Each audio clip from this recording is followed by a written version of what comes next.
concerne justement l'ambiance ce soir à Marseille. Comment les joueurs ont-ils été accueillis lorsqu'ils sont arrivés au stade, Philippe? L'ambiance était tendue, c'est le moins que l'on puisse dire. Voilà le genre d'affiche qui était placardé sur tous les murs, sur tous les ascenseurs du stade Vélodrome ce soir. Les supporters, vous le savez, sont donc fâchés avec leurs joueurs. Ils ont mis un communiqué signé par 8 groupes de supporters jusqu'à nouvel ordre. Donc pas d'encouragement et pas d'animation ce soir. Regardez le compte à rebours à 19h34.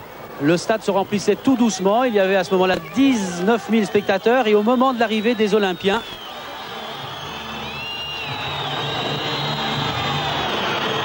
des cris et des sifflets qui sont venus accueillir les joueurs de l'Olympique de Marseille. Vous ne méritez que notre mépris et notre silence. C'est l'une des grandes banderoles que les joueurs ont pu découvrir ce soir, Hervé, au moment où ici même, avec les Lensois, ils pénétraient à quelques secondes du coup d'envoi pour ce match entre l'OM et Lens. Alors Philippe, on vient de parler donc des Marseillais. N'oublions pas les Lensois. Eux aussi sont dans une situation inconfortable. Ils étaient avant cette rencontre tout simplement relégables. Oui, les Lensois, eux, avaient joué mardi dernier contre Nantes à Bollaert et ils avaient dans les dernières secondes, les dernières minutes face à Alain Caviglia et aux Nantais perdu encore des points très importants. Des Lensois, on va découvrir tout de suite les deux équipes maintenant dans le match. Des Lensois qui étaient très diminués ce soir. C'est Galtier qui remplaçait Casoni. Casoni est suspendu pour 3 matchs côté de l'Olympique de Marseille. Et l'ambiance est créée, vous l'avez entendu, par les 1000 Lensois ce soir. Écoutez, regardez ces images, mais écoutez l'ambiance des premières minutes. Et pourtant, ce geste était magnifique de la part de Bakayoko.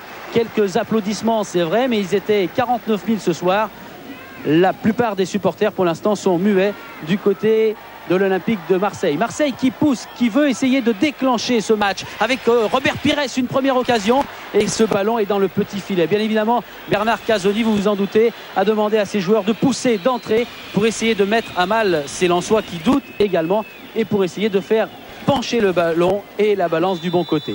Pires encore avec un nouveau corner dans le premier quart d'heure pour les joueurs de l'Olympique de Marseille, où il n'y a pas ce soir Maurice, pas Dugarry non plus, pas Berizzo. Et c'est une occasion avec Dalmat. Un ballon qui passe largement, 50 cm au-dessus de la transversale des buts de Guillaume Varmuz.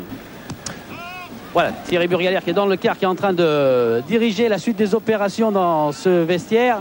On vous montrera d'autres images avec cette frappe. Celle-là, elle est belle. Et voilà, ce qu'espérait Casoni. Eh bien, c'est Montenegro qui reprend ce ballon et qui, cette fois, l'envoie hors de portée du gardien lensois. La frappe de Montenegro est parfaite. Il avait joué à 4 reprises depuis le début de la saison, le jeune Argentin. 180 minutes de jeu en première division. C'est donc son premier but.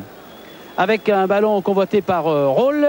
Cyril Roll, qui est né ici dans le Vaucluse, pas loin d'ici, va se faire sanctionner une première fois.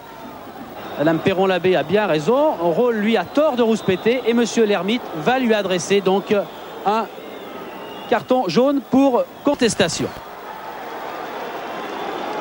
François Brisson, le président Martel sont inquiets car eux, ils voulaient tenir au moins la première demi-heure. Eh bien, pour l'instant, les Olympiens essayent de se relancer alors que là, Monsieur Lermite va devoir intervenir une seconde fois. Et pour qui? Pour Cyril Roll. 2 cartons jaunes à 4 minutes d'intervalle. Et c'est donc le rouge qui oblige Cyril Roll à regagner prématurément les vestiaires. Il reste donc 15 minutes dans cette première période et toute la deuxième mi-temps à tenir à 10 contre 11 pour des Lensois qui vont certainement être réprimandés au moment où ils regagnent les vestiaires pour la pause. On va repartir tout de suite en deuxième mi-temps car les Lensois n'ont pratiquement rien monté dans la première mi-temps. On joue depuis 3 minutes dans cette deuxième période. Un ballon qui est travaillé par Corridon qui s'échappe, qui arrive à donner quelques soucis à la défense marseillaise. Et regardez, à l'issue de cette occasion, c'est William Gallas qui vient marquer contre son camp. Il y avait Job tout près des filets, mais William Gallas, c'est bien lui qui trompe Stéphane Porato. Tout l'avantage que face aux Lensois, les Olympiens avaient réussi à conserver dans la première partie de ce match, eh bien cet avantage est anéanti, 1 partout. Le doute pour Gallas sur ce centre de Eric Sicora. Voilà donc des Lensois à 10 contre 11 qui se relance dans cette partie. Regardez aussi la détresse de Porato. On va demander à Montenegro, l'Argentin, de sortir pour lancer Kaba Diawara. Diawara va rentrer du côté des joueurs de Casoni et de Galtier. Gallas pour une nouvelle montée. On est au milieu de la deuxième période. Le temps presse déjà pour les joueurs de l'Olympique de Marseille. Dalmat, il n'y a pas beaucoup de solutions. Il passe et cette fois il va frapper. Varmuz est battu, mais ce ballon vient effleurer simplement la base du poteau droit du gardien lensois. Dalmat, c'est l'un des joueurs qui pousse le plus en ce milieu de deuxième période, avec Pires du côté des joueurs de l'Olympique de Marseille. Nouveau coup franc, nouveau ballon aérien. Gallas est monté à son tour et Gallas qui réclame un corner et qui va se fâcher auprès de monsieur Patrick Lermite, l'arbitre. On va revoir ce ballon donné par Dalmat et le duel aérien entre William Gallas et Guillaume Varmuz. Voilà, un face-à-face presque physique. Personne n'a voulu céder, mais Pérez a séparé les deux hommes et tout est rentré dans l'ordre. Casoni à gauche avec son tiki-walkie. Les informations arrivent dans l'oreille de Galtier, mais c'est un ballon encore lensois. Dégagement Varmuz. Dans l'entrejeu des Lensois qui se font prendre maintenant. Brando qui récupère et qui veut relancer l'Olympique de Marseille avec le rush de Bakayoko qui est accroché sur le banc, et dans les tribunes bien évidemment on proteste. Monsieur Lermite fait signe qu'il n'y a rien, il ne donnera rien, et pourtant ce maillot blanc est bien accroché par Eric Sicora. Les premiers fumigènes à 20 minutes de la fin de cette partie, des supporters mécontents qui bombardent le but de Stéphane Porato. Brando et les Olympiens ne se découragent pas pour autant. Ils essayent de relancer, version offensive. Pires qui frappe. Et encore un ballon du capitaine Robert Pires qui passe assez largement au-dessus du cadre. Corner à suivre. Dalmat. Le ballon est repoussé par les Lensois, redonné par les Marseillais pour qui Pires encore, mais qui est gêné. Et Robert Pires s'en veut car ça ne passe pas. Mais le temps lui file et passe très vite. Il reste 10 minutes à jouer. Ballon pour les joueurs de l'Olympique de Marseille. Gallas est monté une nouvelle fois. Blondeau. Robert Pires qui essaye face à Queudreux de passer. Monsieur Lermite fait signe de jouer. Queudreux lève le pouce. Le doute pour Robert Pires. Et regardez bien cette image au ralenti. Le ballon est passé. Et ensuite, le tibia gauche de Robert Pires semble accroché. Monsieur l'arbitre fait signe de jouer. Il reste 2 minutes dans ce match. Là aussi, on joue. Il n'y a pas hors-jeu. Ballon pour les Lensois. Le centre. La reprise est repoussée par Porato. Mais but de Queudreux à 2 minutes de la fin. Ce sont les Lensois qui mènent maintenant, toujours à 10 contre 11, mais qui mènent 2-1. Le cauchemar tant redouté par les joueurs de l'Olympique de Marseille vient de tomber, ce cauchemar. Et bien évidemment la réaction, la colère des supporters marseillais. Certains sont même fâchés au-delà de l'entendement. Les CRS doivent intervenir pendant quelques secondes. La détresse de Gallas, et tout le monde rentre très rapidement au vestiaire, car on vous l'a dit Hervé, eh bien si tout cela était tendu avant le match, vous imaginez ce qui se passe en ce moment. C'est vrai que du côté des supporters de l'Olympique de Marseille, eh bien, on a très mal pris ce qui s'est passé ce soir, et notamment dans les dernières minutes de la partie. Victoire donc des Lensois 2-1 ici au stade Vélodrome. Merci Philippe. Je précise que si Bernard Casoni était dans les tribunes, c'est parce qu'il était suspendu suite à une expulsion lorsqu'il était entraîneur de l'équipe réserve de l'Olympique de Marseille. Alors, on l'a vu, Philippe, le public a très mal pris les choses. Est-ce qu'il continue à mal le prendre? On peut le supposer. On va retrouver, je crois, Vincent Alix, donc, qui est en dehors du stade. Vincent Alix qui est donc en liaison. Je crois qu'il est juste derrière la tribune dans laquelle vous vous trouvez. Vincent. Est-ce que Vincent Alix nous entend? Alors Vincent Alix est en train de chausser son casque. Voilà, il nous entend, tu nous entends Vincent? Oui. Qu'est-ce qui se passe exactement derrière le stade Vélodrome, entre le parking finalement et les vestiaires?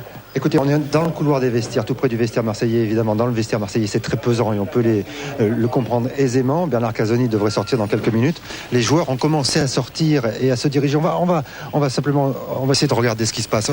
Au fond du couloir là-bas, les joueurs sont dans cette petite salle et essayent de sortir. En fait, il y a quelques incidents, mais assez loin. C'est un peu plus loin sur le boulevard Michelet. Pour l'instant, la situation est sous contrôle, comme on dit. Mais c'est vrai qu'il risque d'y avoir des des incidents peut-être un peu plus sérieux dans le quart d'heure, la demi-heure qui va venir. Et bien sûr, on vous rappelle pour vous raconter tout ça. Ce que je vous propose, c'est d'aller faire un petit tour du côté du vestiaire lensois. C'était il y a à peine 10 minutes pour connaître la réaction du président Gervais Martel. Évidemment, elle est différente de celle des Marseillais. C'est une victoire qui va permettre au Racing Club de Lens de partir en vacances l'esprit serein. On écoute le président lensois.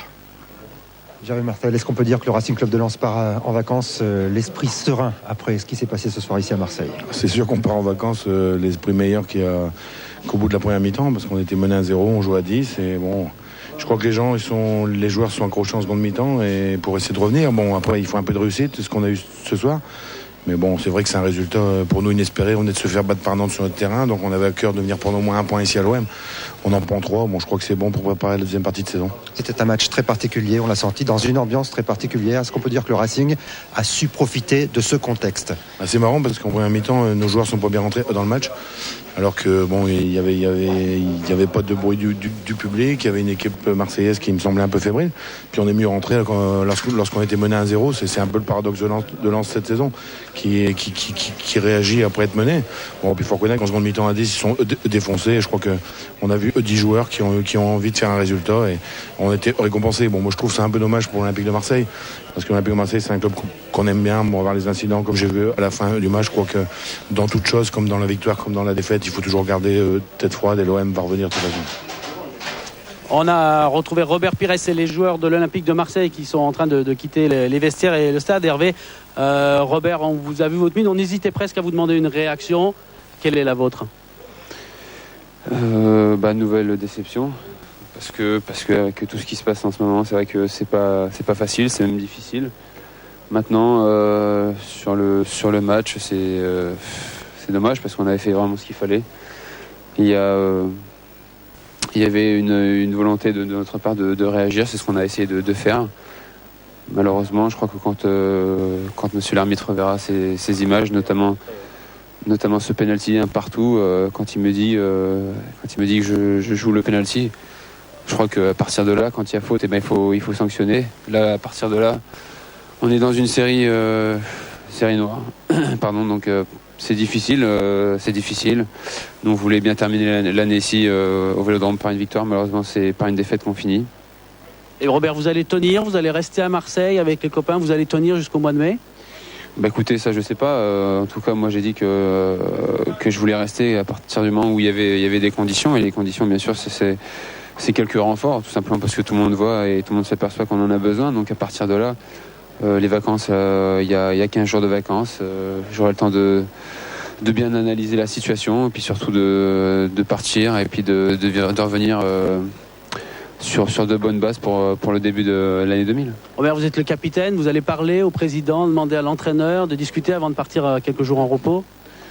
Non, je crois qu'ils le savent, parce que maintenant ils sont grands, ils savent ce qu'ils veulent, et à partir de là, ils s'aperçoivent comme nous les joueurs, c'est qu'on a besoin, je dirais, de plus de maturité, de plus d'expérience. À l'heure actuelle, l'équipe est très très jeune, donc c'est pas facile, surtout quand on connaît une situation comme celle-ci. Donc maintenant on laisse place aux dirigeants. Merci Robert. Voilà Hervé pour ses premières réactions dans une ambiance de grosse déception et ambiance tendue ici. Merci beaucoup à Robert d'être venu au micro.